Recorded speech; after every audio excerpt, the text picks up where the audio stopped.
चुन चुन के हमारी खास पेशकश, जिसमें कि हमारे जो एक्सपर्ट्स होते हैं वो बहुत शिद्दत से ढूंढ करके कुछ एक शेयर आपको लेकर के आते हैं, इतने उतार चढ़ाव बाजार में भी, ताकि आपका पोर्टफोलियो चमकता रहे। और हाँ, ये आखिरी सेगमेंट नहीं है, इसके बाद हमारे साथ अरुण मंत्री जी होंगे, उनसे भी हम बातचीत करेंगे। और श्रीकांत जी की व्यस्तता है, इसलिए हम उनको विदा करेंगे। श्रीकांत सर, आज हमारे दर्शकों के लिए तोहफे में आप कौन से शेयर देना चाह रहे हैं इस होली के मौके पर? बिल्कुल। तो देखिए, वैसे होली है और होली के त्योहार के दौरान बिल्कुल हमें कुछ ना कुछ मिठाइयाँ बांटनी जरूरी होती है।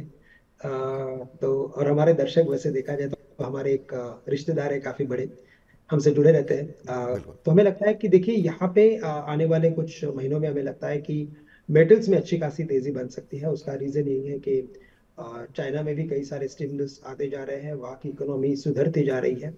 और जो डोमेस्टिक लेवल पे भी अगर आप देखें तो हमें लगता है कि कई सारे ऐसे डेवलपमेंट्स आ रहे हैं और डिमांड जो है वो कंसिस्टेंटली बढ़ते जा रही है।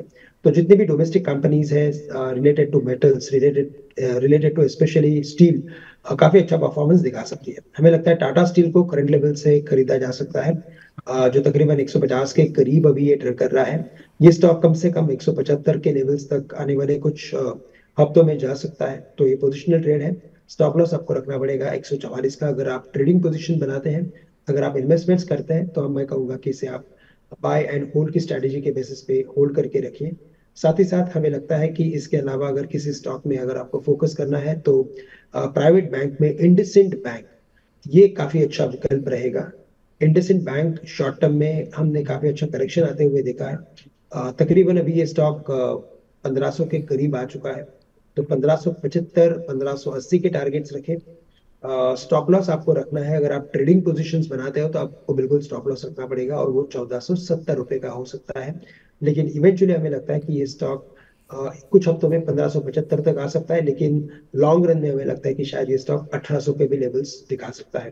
तो ये दोनों स्टॉक्स हमें लगता है कि काफी स्ट्रॉन्ग कैंडिडेट है, और इसे आप बिल्कुल इन्वेस्टमेंट्स के बेसिस पे होल्ड करके रख सकते हैं।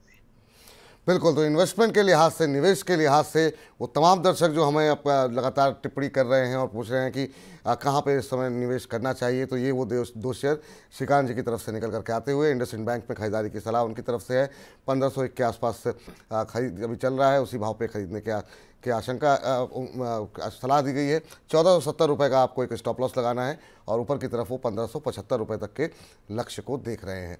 इसके अलावा खरीदारी की सलाह दी गई है। मेटल पैक में जो रिकवरी आई है वो कंटिन्यू होती हुई दिखाई दे रही है श्रीकांत जी को, और उनका मानना ये है कि अगर आप 152 रुपये के आसपास टाटा स्टील को खरीदते हैं तो ये भविष्य में 175 रुपये तक के लक्ष्य को दिखा सकता है। हालांकि उनकी तरफ से एक स्टॉप लॉस भी दिया गया है 144 रुपये का, उसको भी ध्यान रखना होगा। और आप सभी दर्शकों से निवेदन है कि अगर आप लक्ष्य को ध्यान में रखते हैं तो स्टॉप लॉस का भी अवश्य ख्याल रखें। बाजार के अंदर काफ़ी उतार चढ़ाव है, तो आपको ज़्यादा नुकसान ना हो, इसके लिए स्टॉप लॉस दिए जाते हैं एक्सपर्ट्स की तरफ से, तो उसको अवश्य लगाएं। श्रीकांत सर, वैसे तो बहुत सारे दर्शक के सवाल अभी बाकी हैं, लेकिन आपकी व्यस्तता है, तो बहुत बहुत शुक्रिया सर, बहुत बहुत धन्यवाद आज की इस चर्चा में जुड़ने के लिए, अपना महत्वपूर्ण समय देने के लिए। कोई डिस्क्लोजर आपकी तरफ से? बिल्कुल। जो देखिए, यहाँ पे जितने भी स्टॉक्स हमने रिकमेंड किए हैं या जिसके ऊपर हमने अभी डिस्कशन किया है, उन सभी स्टॉक्स में या उनमें से किसी स्टॉक में शायद हमारे क्लाइंट्स की या हमारे ग्रुप ऑफ कंपनीज की इन्वेस्टमेंट्स हो सकती है या पोजीशन हो सकती है। बट हमारे यानी कि मेरे पर्सनल अकाउंट में इनमें से किसी भी स्टॉक की कोई भी इन्वेस्टमेंट नहीं है। बहुत बहुत शुक्रिया सर, बहुत बहुत धन्यवाद आज की इस चर्चा में जुड़ने के लिए, अपना महत्वपूर्ण समय देने के लिए, और My आपको, pleasure. आपके पूरे परिवार को, कोटक सिक्योरिटीज़ को होली की बहुत बहुत शुभकामनाएं। बहुत रंग बिरंगी रहे और बाजार में हरा रंग हावी रहे, ताकि आपके और हमारे चेहरे पे और हमारे दर्शकों के चेहरे पे मुस्कुराहट बनी रहे।